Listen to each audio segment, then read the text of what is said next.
This is the book that we're covering. It is available on Amazon. And as you're logging in, let me know if the audio and video are coming through okay.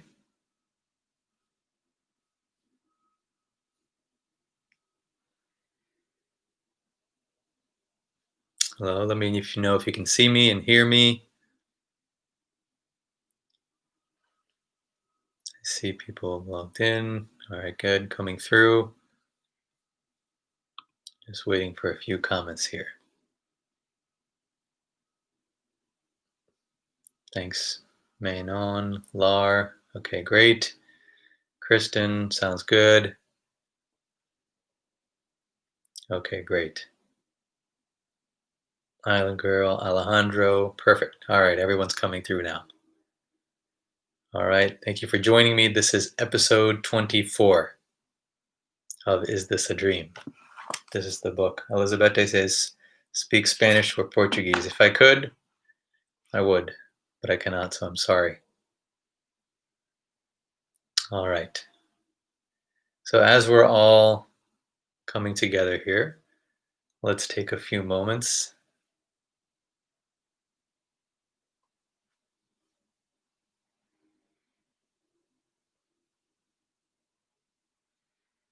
to relax into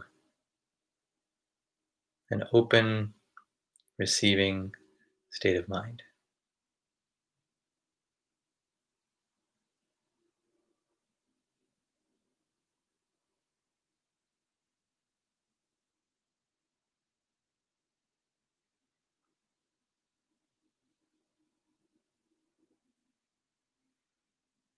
Relaxing ourselves unto our potential nature.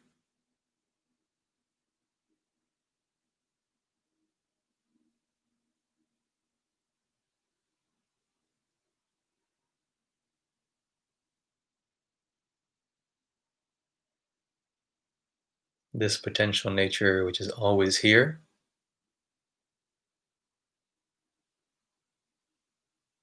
irrespective of how the mind is experiencing itself and the world in this moment.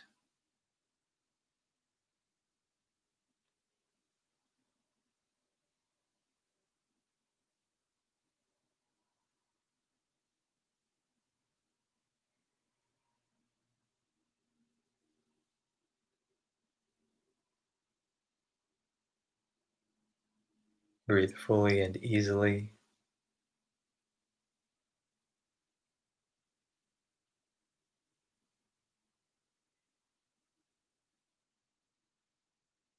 Breathe the body, breathe as the body.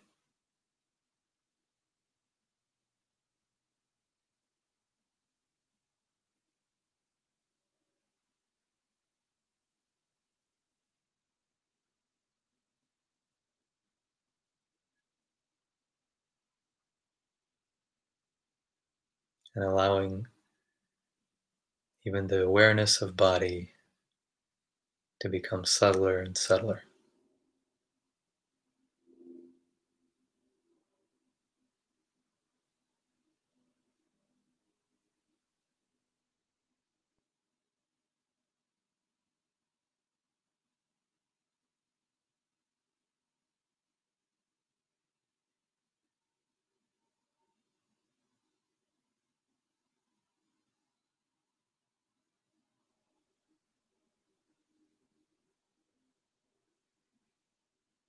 Connecting with and resting as this potential.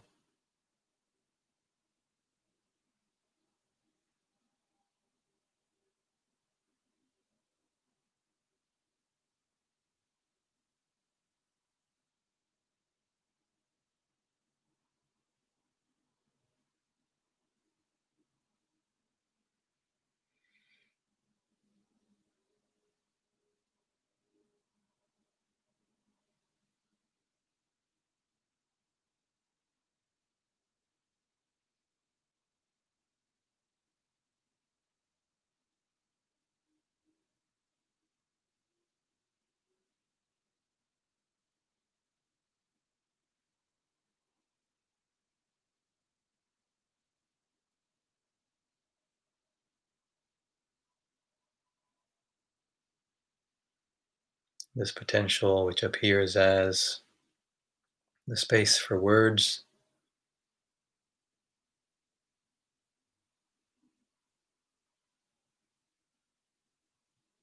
space of ideas and concepts, the space of language, the space of perceptions.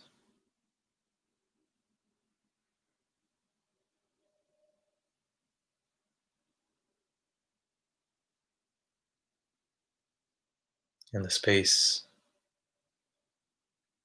of the march of time.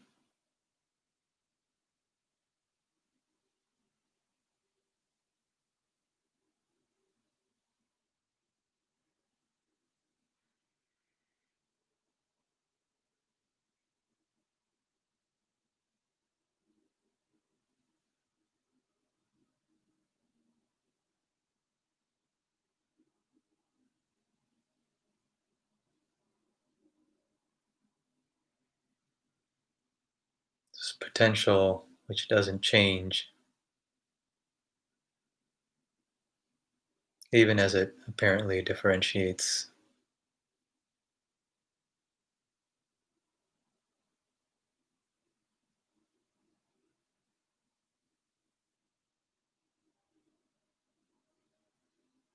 Just as water is water, no matter what forms or actions it takes.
All right.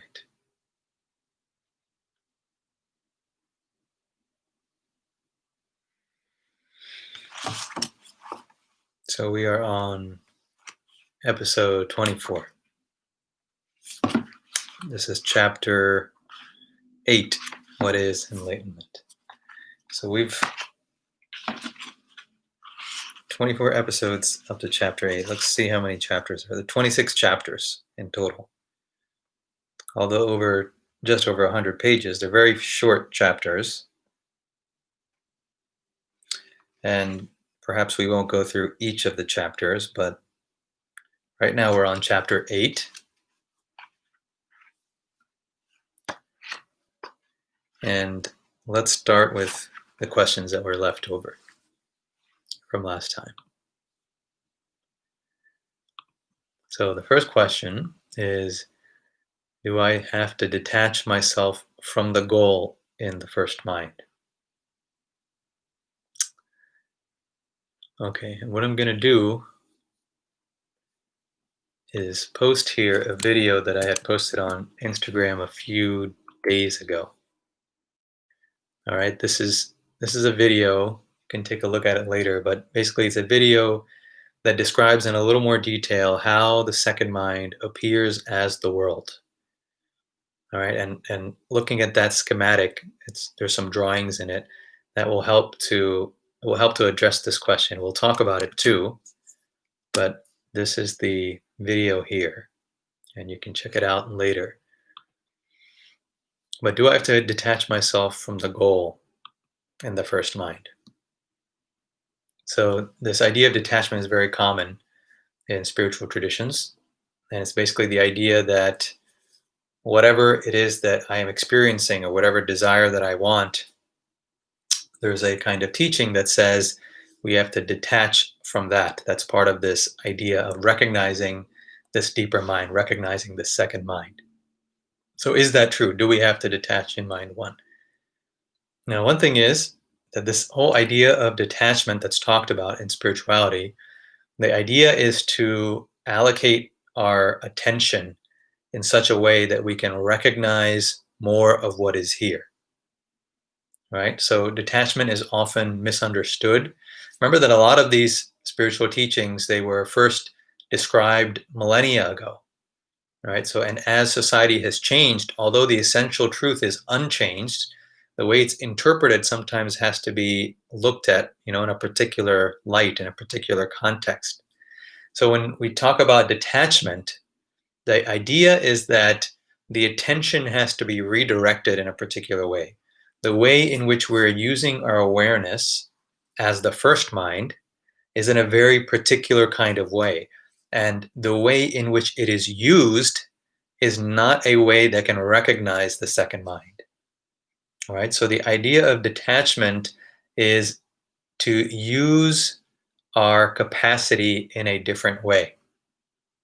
So let's say, for example, if I want to get from here to, let's say, California, I'm on the east coast of the United States, and I want to reach California, thousands of miles away.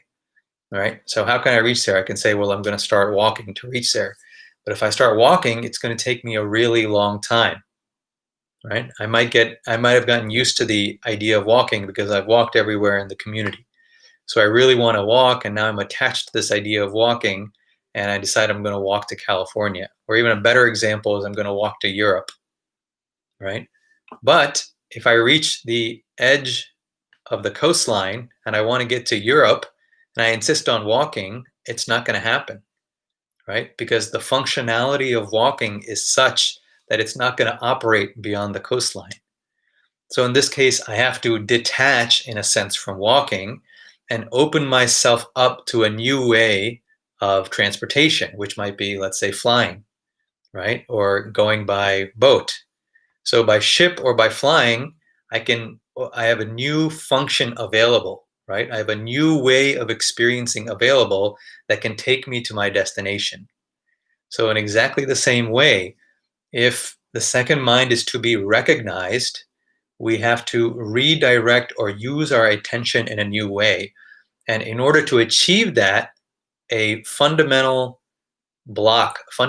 building block of that can be to say detach, meaning that the way we are seeing all of these things and the way we're experiencing all of these things takes some time to detach from the way in which we are experiencing. Right? It doesn't mean that we have to be cold to the world, but it means that we're setting aside some time to rewire the mind, or rather to unwire the mind. It doesn't mean we can't put that wire back in place. It doesn't mean that we can't feel. It doesn't mean that we can't sense. It doesn't mean that we cannot respond. But we are setting aside time to rewire or unwire that mind. This is where the idea of detachment comes in. Having unwired that mind has a baseline way of experiencing, right? And we can say this is the second mind. The unmodified mind, we can say, is the second mind. It's more the second mind than the first mind. That in a state of modification is this first mind. So in that modified state, it sees a particular way. When I'm looking through a telescope, I'm going to see only particular things. I will not see that which is close to me. In a similar way, The first mind is a kind of telescope that sees particular things at a distance, distinct things at a distance. It cannot recognize that which is so intimate that it is prior to seeing itself through the telescope. In that case, we have to detach from that telescope for a while and then start to recognize, oh, there's this body here, there's this room around us, none of which is available through the lens of that telescope. Okay, so this is the idea of detaching. So yes, one of the techniques as the first mind to see beyond that first mind frame is to spend time detaching from certain experiences. However, it's important that this is understood in the right context. More than detaching, ultimately, the point is that the view becomes much more full and complete.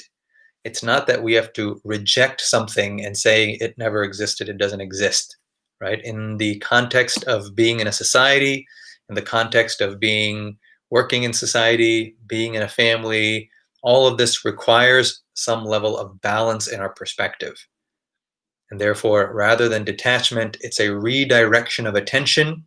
And thus, having seen a fuller picture, that attention can then be used in whichever way to satisfy the need of the moment. All right. So this is the explanation of what is called detachment. It's really a redirection of attention until such time that that attention is resting in its natural state and then can be used as needed.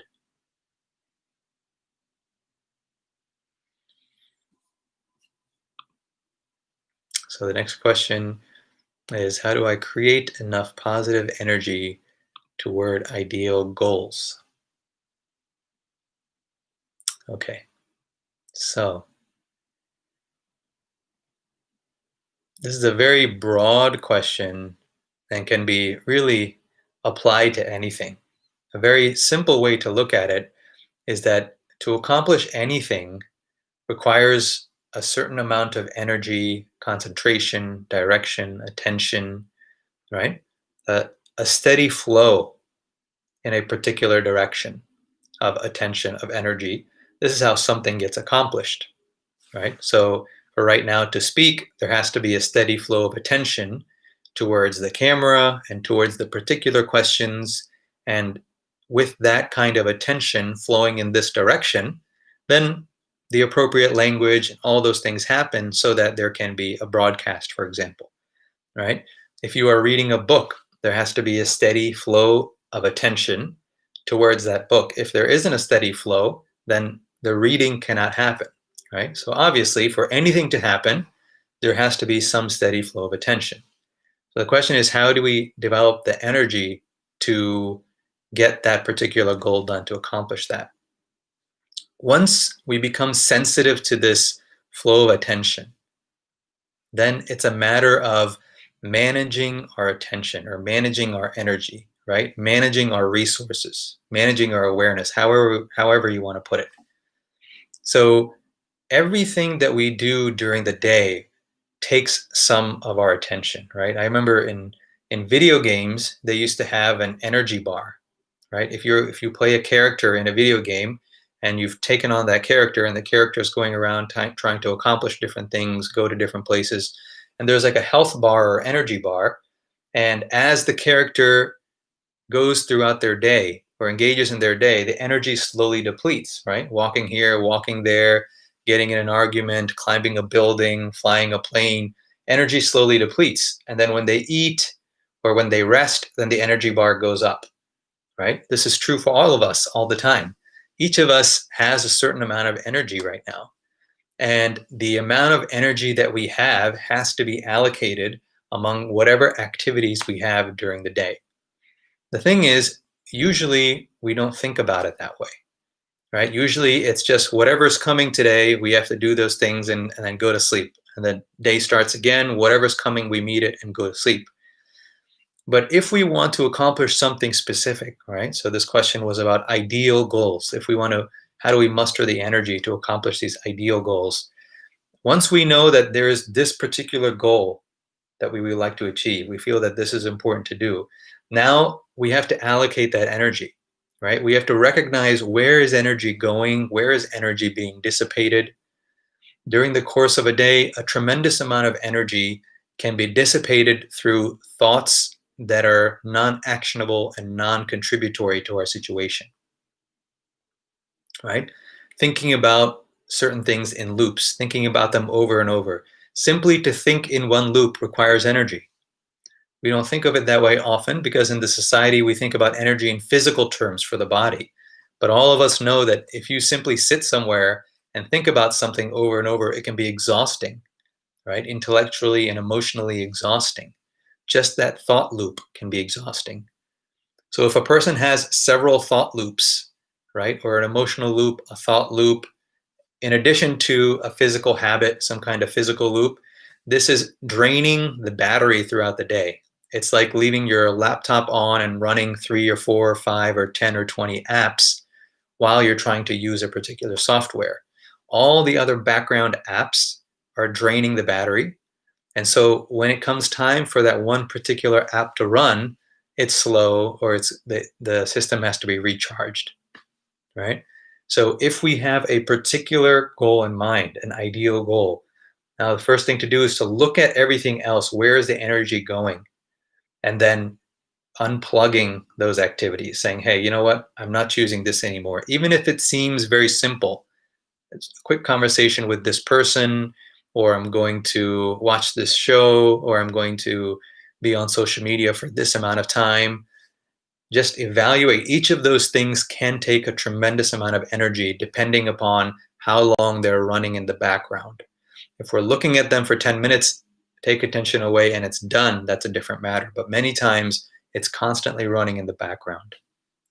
So that is one way. If you have something that you feel is very important, and if energy is not given to other avenues that you feel are less important, that energy will automatically come and be redirected into what you feel is important, right? Because your intention is already there, your heart is already there, your vision is already there, you've already determined that this is something important.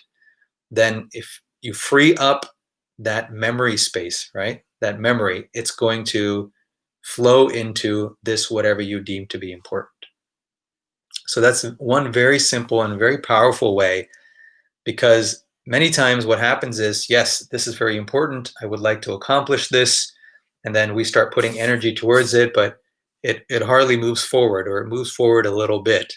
Why is that? It's because the tail end of that energy is going into so many other avenues, right? And that's why you'll see when people decide something is important to them, often they spend a lot of time on that one track, because if that doesn't happen, then all of the other avenues are competing for attention and for progress.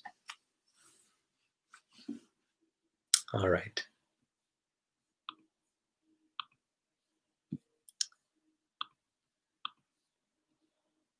Redirected energy.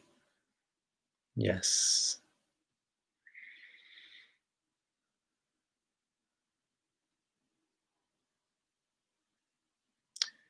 Gabriella says, how to fill us of energy again. So this again can begin with a simple process of discerning, right? See which activities are filling you up and see which activities are draining you, right? Now, we all have to do activities that drain us. In fact, attending in any way, using our attention in any particular way uses energy, right? But be aware of how your energy is being used. That's the key. And as you become aware of it, you select out certain processes and select in certain processes, then automatically you will find that you will be more and more full of energy. Of course, the basics always come into play here, right? So the basics are resting well, sleeping well, eating the right foods, noting which foods are draining you, which foods keep you clear, right? All of these basics are all there, but then it's simply applying this to more areas of our life, or every area of our day.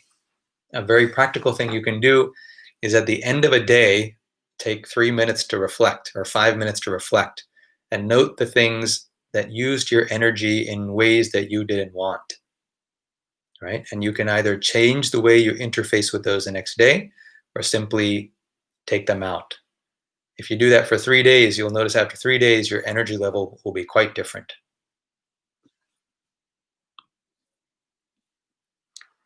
All right.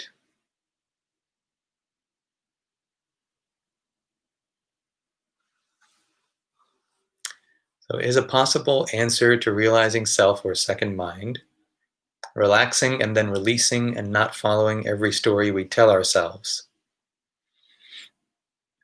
Yeah, this is similar to the first question. First question was, do I have to detach myself from the goal? And here it is. Is it possible to realize a second mind by not following every story we tell ourselves? Yeah, this is a form of detachment, right? It's a form of becoming independent from that which we observe. This is another way to talk about detachment in a way that's more descriptive. What is detachment? Is we are noting what we observe visually, acoustically, in every way, right? Through smell, through taste, through touch. We're noting what we observe, and yet we also notice that there's some kind of independent factor there, right? That is kind of the trail of breadcrumbs that goes back to the second mind, the differentiating factor. So by not following the story is this question. Does it help to not follow the story? Yes, not following the story. In a way, everything we're seeing, we can say, is akin to the story. It is an object of our perception, right? Right now, this camera, for example, is the object of perception, and the subject of perception, we can say, is the individual mind. The individual mind and the camera here are coming into contact, right? Where in the case of an audience watching this, the screen and the individual mind are in relationship, right? They're two poles of a relationship. But by releasing these two, some would say detaching from, some would say recognizing that which is independent of these two, that takes us closer to that trail of breadcrumbs that moves to the second mind, that hints the way to the second mind. So yes, by not following a story, not becoming entirely dependent on a perception, these are all techniques. Remember, these are techniques for recognizing or finding subtler pathways. It doesn't mean that these are absolutes that must always be used, right? If we use them absolutely, then we don't engage with the world at all, or there's no world to be recognized as differentiated aspects. There is a world to be recognized as the second mind, but as differentiated aspects of this world, that is only in a first mind relationship that it's recognized. So yes, not following the stories, this kind of independence of perception, all of these are techniques for recognizing the subtler nature of this.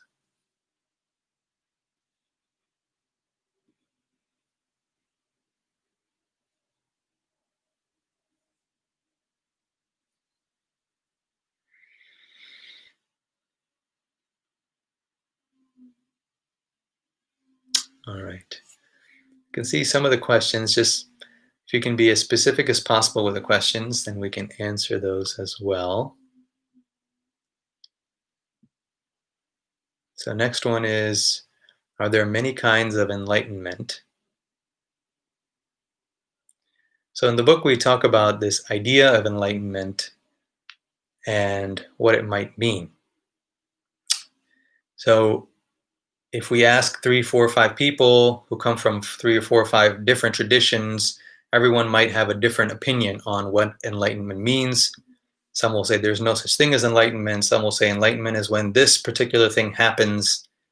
Some will say it's a range of experience, right? So it's always helpful to understand all the different perspectives on what's being said here. Generally, as we said before, enlightenment refers to that experience of light. All right, this is what many people will talk about as enlightenment. But of course, there are many different kinds of light. We know in meditation, many people can see all kinds of different lights, different colors, right? Some of the colors relate to the different chakras. Some people recognize inner light and then outer light. There's so many descriptors here, right? And all of these, depending on the tradition, can be called different kinds of enlightening experiences, right? Remember in for example, Vedanta, in Advaita Vedanta, it's simply called knowledge, jnanam, right? Subtle knowledge. We don't talk about it in terms of enlightenment in particular. It's simply knowledge, recognizing the nature of things, being as the essential nature of things, right? So, yes, are there many kinds? If you look across traditions, yes. If you look across different systems of teaching, yes, there are different kinds, right? Some people will say when certain chakras, certain energy centers are activated or balanced, that's one experience of enlightenment because it has a different quality, right? Each center has a different quality, has a different way of experiencing, has a slightly different way of perceiving, perhaps. So each of these can be considered different kinds of enlightenment, right? Some traditions say, no, not all that. Don't worry about all those things. It's simply recognizing the nature of what is, right? So that's a different one. It's not talking about a particular kind of experience. So it's important to understand that according to the tradition, so will be the description of enlightenment. Some people will say enlightenment is something that happens like in a flash, right? All of a sudden. Some people will say it's a steady process over time. And of course, this depends on how a particular mind is reflecting on the experience and talking about it, right? So to kind of see through all of these different perspectives, the simplest way to see it is becoming more and more aware of the simple experience that we're having now, right? And in that process of becoming more and more aware of this simple experience of, of hearing, of listening, of speaking, of understanding, and seeing this very experience now more deeply, more clearly, without only the strict brackets of individuality, right? Not excluding individuality, but not seeing only through that individual lens, that broader perspective, right? This is the simple process, the process of seeing and being. As that unfolds and deepens, different kinds of experiences can happen and come through. And those experiences are often what are talked about, right? If you hear about enlightenment or people are talking about enlightenment, it's often described in terms of certain experiences. And then this happened, and then this happened, and then this happened. But then these can lead to all kinds of detours or side paths, right? That misses the essential simplicity and the essential completeness of simply experiencing this moment, experiencing the completeness and simplicity and depth of this moment. And depending upon which one of these aspects someone likes to focus on, it will be talked about in all kinds of different ways. All right, I hope that helps.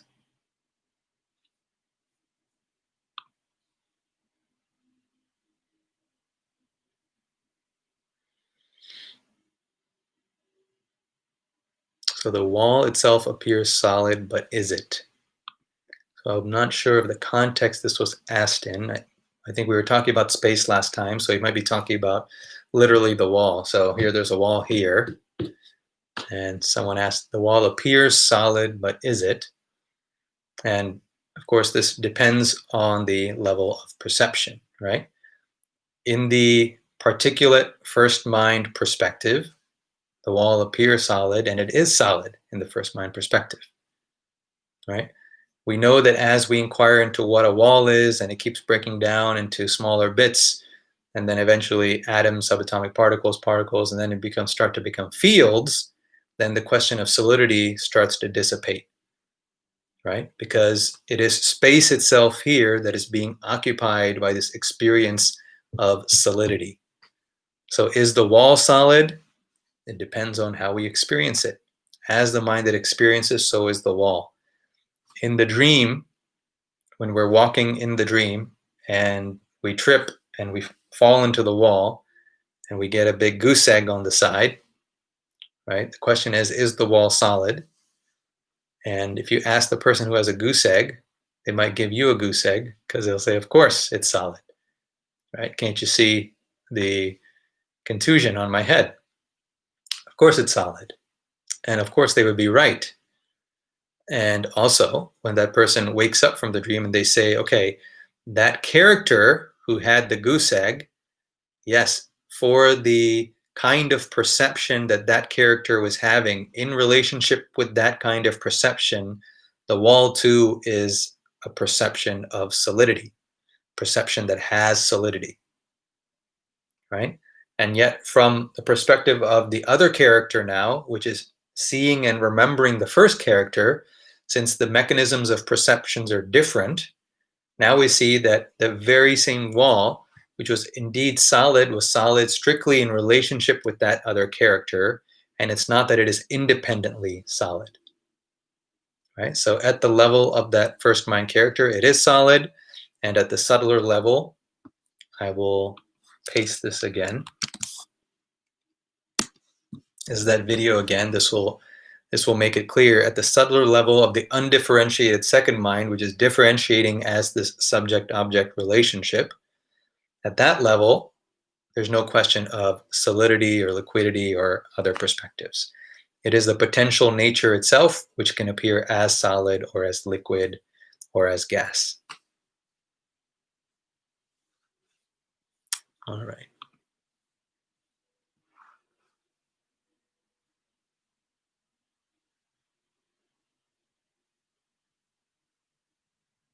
Are we one and the same?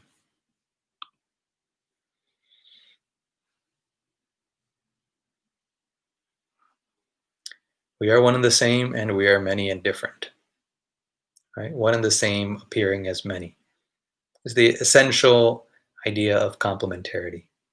Just as water appears as the rainfall and the waterfall and the droplet and the ocean and all of these, the puddle and the lake and the river and the stream and the brook, just as all of these are essentially water,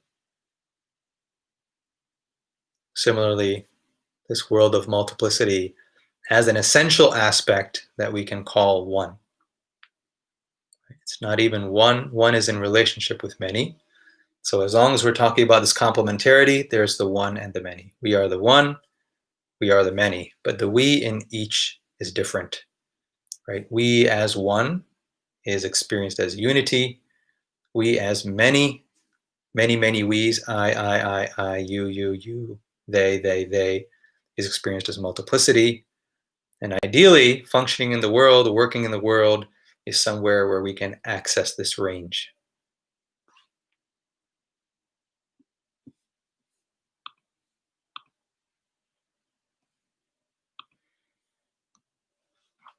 All right.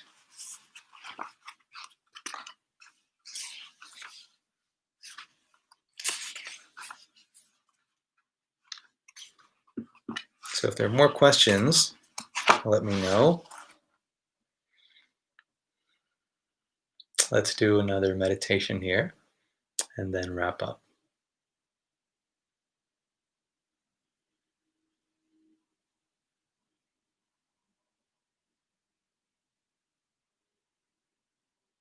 Everything we're doing here and all that we've done here today is simply making drawings and drawing boundaries in infinity.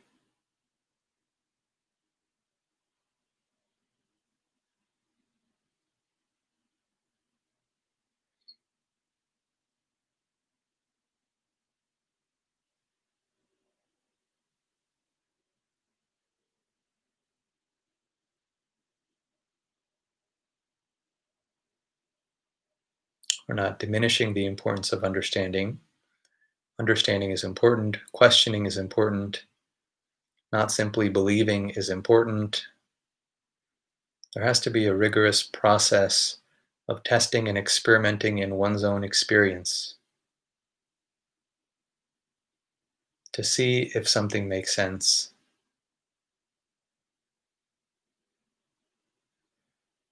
because that mind, only when it makes sense to some extent, will that mind relax.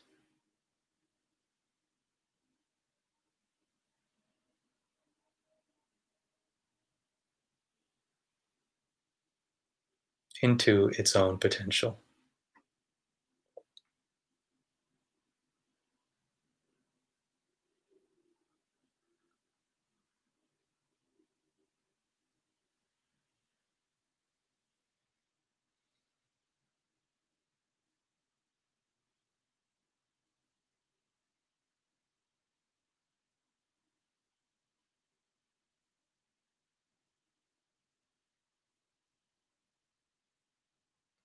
None of what we're talking about here contradicts what we know about the world. None of it negates what we know about the world, whether as casual knowledge or scientific knowledge or expert knowledge.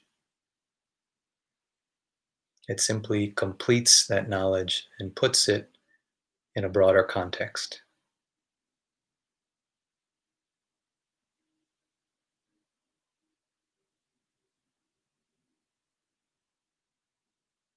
So this is not an either or phenomenon.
Some full breaths.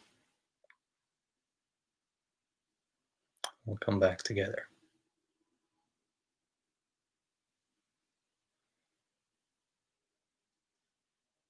So this is the book we've been covering. This is a Dream, available on Amazon.